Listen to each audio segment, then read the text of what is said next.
Hello, everyone, and welcome to another Southern California housing market update. This is for October 24th. Gosh, I can't believe we're almost to November here, October 24th, 2023.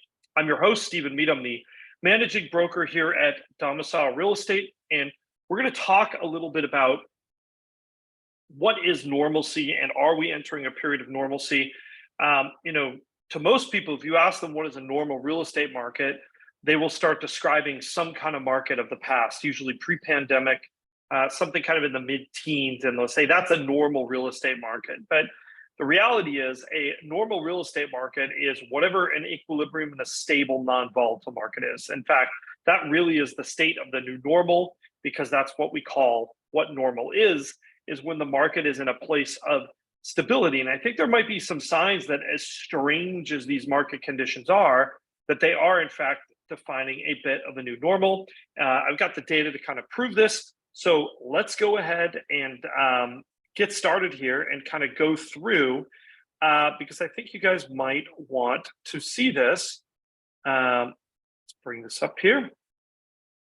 All right, so let's get back to the beginning, right? And by the way, just a quick little commercial bit here.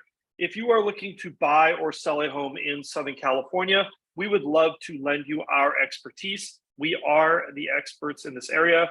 We take data and we bring it down to actual actionable strategies so that you can make better real estate decisions. So let's go ahead and talk about, first of all, something interesting that's happening. We've seen this trend for a little bit here, and that is an increase in the number of active listings. This is not really what we normally see around this time of year. Normally around this time of year, what we tend to see are, you'll see this number actually goes down if you look over here at our, there we go, there's our spotlight. If you look back here a year ago today, we were kind of flat and falling. We are actually heading up, not flat. I mean, this is a firm increase in the number of listings. Normally, this would be cause for celebration by the masses, right? Especially those buyers looking to get a home under $1 million. But the problem is, look at where we are in terms of this number. Last year at this time, we were 7,500, 8,000, homes available under $1 million. Right now, that number is 5,000. So even though it's rising, it is still a very, very small number compared to where it's normally been. A little bit less of a story between $1 and $2 million. That number is going up as well, but it's not as far below as it was last year. If we look at the new listings coming on the market, we see that this increase in listings is maybe a little bit caused by people putting their homes on the market. As you can see here, we've got a little bit of a mini kind of spike, maybe slightly more than our average. But I mean, look, this is really a pretty tight zone of the number of new homes that come up every 2 weeks on the market. This is looking back 14 days, by the way, in Los Angeles and Orange counties. You see we're just below 2,000. We've kind of been in this kind of range here, this 1,800 to 2,000 range pretty much all year long. And look, we are still well below where we were last year at this time. Now for 1 to 2 million, it's a little bit of a different story, but again, it's kind of trending right in the range it's been in the whole time. So that number is much more in line with where we were last year in that $1 to $2 million range. Now, if we look at our new escrows, this is the reason why the number of active listings is going up. As you see, there's kind of been a steady decline here, and we are seeing fewer homes go into escrow. However, the last 2 weeks did bring up a little bit of a spike here, an increase, but you can see we're kind of following a trend line. If you draw through here, the question is, where is this going to bottom out? It is a little bit less than it was last year. I think given where interest rates are, they are significantly higher than they were at this point last year. That's not entirely unexpected, but what you're not seeing in this graph, right, is you're not just seeing some kind of cliff that new escrows have fallen down. In fact, you're seeing a little bit of a bump. I think we are going to see that floor number hit down here pretty quickly, and it's not going to go much lower than that in terms of number of new escrows. And then in our 1 to 2 million range, you see that the escrows actually also came up a little bit again, but they've really been playing in a tighter range. And I think this speaks volumes about the kind of buyers that you have in these two price ranges, right? The under $1 million buyer is very frequently going to be a first-time home buyer. They are going to be more interest rate sensitive. The $1 to $2 million buyer, however, that might be somebody who is coming from out of area. Maybe they switch jobs. You've definitely got to kind of look at that a little bit. And if you go back and you look versus a year ago, the number of new escrows is actually up. So if you look at our absorption rate, right, this is one of our measures of competitiveness, right? A higher absorption rate is a more competitive market. A lower absorption rate is a lower competitive market. We're right around 70% here for both of these. And honestly, this is a great number if you are a buyer, right? If you're a seller, not as much of a great number, but if you're a buyer, this is really a great number to be looking at, because it means, yes, you are still going to run into multiple bids on properties. However, those multiple bids that you were seeing on properties, those are going to be, really those kind of special, those top tier properties. The average property, which is really what we're trying to gauge here, the average property is going to see less activity. And if you look at our closed prices, we see a little bit of growth. Remember, this data is 4 to 6 weeks old because it is based on transactions negotiated 4 to 6 weeks ago. If you look here, you'll notice that our prices are in fact elevated a little bit in that upper 75th percentile. And we're seeing numbers that are very close, a little bit higher than they were at last year. If you look here in our median, we're seeing again, prices took a little teeny bit drop, but those are still a little bit higher than they were at this point last year. And if you look here at our entry level, this 25th percentile, prices are in fact maybe a tiny bit higher than they were last year, but pretty much in a flat position. And that's because those prices dropped towards the end of the year and then they bounced back through the spring. And then they've kind of eased a little bit as we've gotten into this kind of new elevated rate environment. However, this easing is a very gradual thing, right? Now, if we look at our still active after 14 days on market, this one I find a little bit fascinating. And this is why I'm telling you that if we were looking at this reduction in new escrows here, why I think that this thing's going to flatten out. And that's because if we look at this percent still active after 14 days, remember, this one is the opposite of absorption rate. This one, a higher number means less competitive, a lower number means more competitive. We see competition sort of peaked right in the beginning of April. That makes sense. And then the market has been steadily getting less competitive. But look, it's kind of almost hit a wall here around this 80% number for under $1 million. It's definitely stopped rising. And same thing here on $1 to $2 million.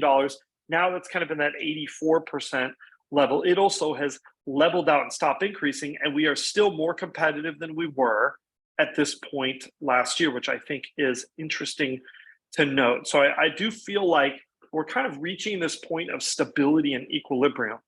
Now, this one I find really interesting, right? This is our close to list ratio.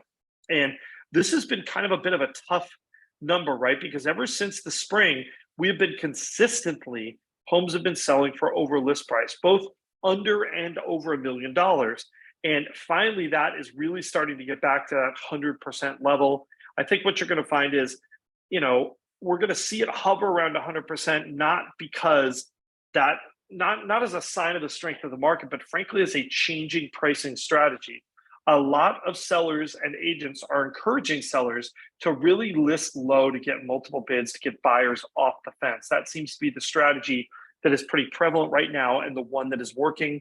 They let it get bid and they let the market figure out where the price should be. If you look here at days on market, this is another one showing some stability, right?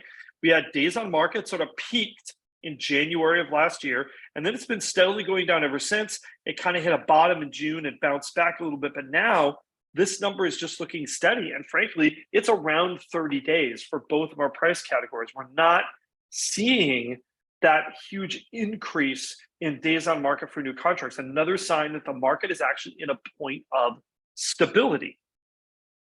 And now we have our three-way chart. And this is one that I don't actually like. Well, I like the chart. I just don't like the data that's on it. We are in a market where the reason that we show these things together is because I think there is a bit of a symbiotic relationship between payments on single-family homes and rents on single-family homes, right? We've got our CPI index down here in the red. And these, by the way, these all tied together in June of 2018. So this shows you how have these numbers grown separate of one another since June of 2018. That is 5.5 years ago now. I can't believe I'm saying that. And, this payment index, right, is a spread between the payment on a median single family home and the median rent on a single family home. And, these are fairly close commodities to see, right? And what you look at here is, we're in this period of higher rates, right, where we see that this number for this payment index is kind of hitting some all-time highs. But what I find fascinating is look at how the rental market has reacted to this, right? And that's because if the payments on homes are going up and fewer people are buying homes, what are those people doing? They're not living in cardboard boxes under the freeway, at least not when it comes to single family homes. Those people will tend to rent a single family home. And look at what that has done.